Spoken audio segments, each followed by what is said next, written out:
It was less than 6 months ago. We reported on those new additions over at the Korean War Veterans Memorial on the National Mall. Gold Star families were there for the ceremony. Well, now our colleagues at the New York Times are reporting that addition is full of mistakes. Joining us this afternoon, the reporter who broke that story, Dave Phillips of the Time. Dave, great to have you with us. This is just a huge embarrassment, it seems to me, for the Park Service and for the organizers here. Any explanation so far on how all this happened? Well, whenever you want to draw up a list of names of who to honor who was killed in war, it's really tough because who do you count? Do you count people that died on their way there when an airplane crashed? And yes. What about people who died shortly afterwards when they got home? And knowing that that process of figuring out who deserved to be on the wall would be difficult, the Park Service and the Defense Department decided they would sidestep it and just make their own list without public input. And the problem was that without public input, they didn't know that they had thousands of errors in their old rosters.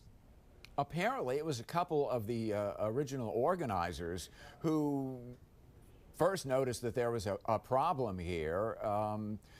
Talk a little bit about the discovery process.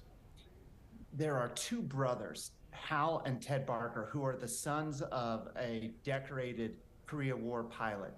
And they have become sort of the clearinghouse for all history and information on the Korean War. They run a website called the Korean War Project. Yes. And of course, they knew that the official roster of the dead was full of omissions and typos and other problems. And they tried to go to the agencies and say, hey, look, we need to go through this. You don't want to set this in stone. But there wasn't, the bureaucracy was kind of unresponsive. They even wrote to the White House and never really got a response.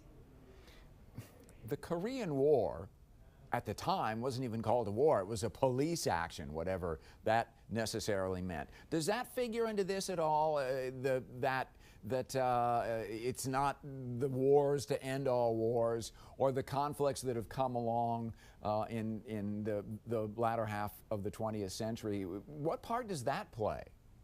You know, I actually think a bigger part that plays in this is the experience that the National Park Service had with the Vietnam Veterans Memorial, which of course is a big, long list of thousands and thousands of names.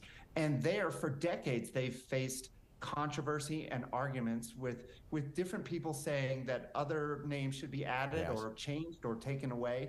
And in order to avoid that, when they put this list together and unveiled it this summer, the Park Service and the Defense Department, they tried not to have any public input. And so it's not so much that Korea is often overlooked, although it is. It's that the government agencies were trying to learn from the past, and I think in the process they discovered a new mistake. Yeah, and in the process too, really complicated the issue, it seems to me. If there's general agreement there are problems, how do they get fixed? Well, that's a great question. So we're talking about roughly 100 polished granite slabs with 36,000 names. And there's, depending on who you ask, certainly about 1,500 errors and omissions. So do you try and go back in and add those somewhere? Do you cross out the names that are spelled wrong, or do you just rip the whole thing out and start again, which would cost, over $20 million? So far, the federal government isn't saying what they plan to do, and so we'll have to wait and see. This is the kind of thing, it occurs to me, that will get a lot of pushback on the Hill, too, that members are going to start getting very indignant about this. And the political pressure is about to get, it's probably mounting right now. It's probably to get really tough as time passes. That's right. If there's one thing that's really bipartisan in Washington, it's support of veterans. And probably we want to have our national mall free of typos. And so I think you're right. There's going to be a lot of pressure from Congress to fix this. And the question is just, if you're going to fix it, you're left with the same problem that they tried to avoid at the beginning is if you're going to make a list and it's going to include the right people, how do you do that? That's really tough.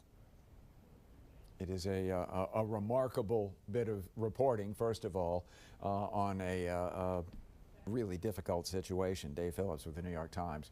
Thanks for spending time with us this afternoon and putting a much finer point on this. I think there's a lot better understanding, and we appreciate your time.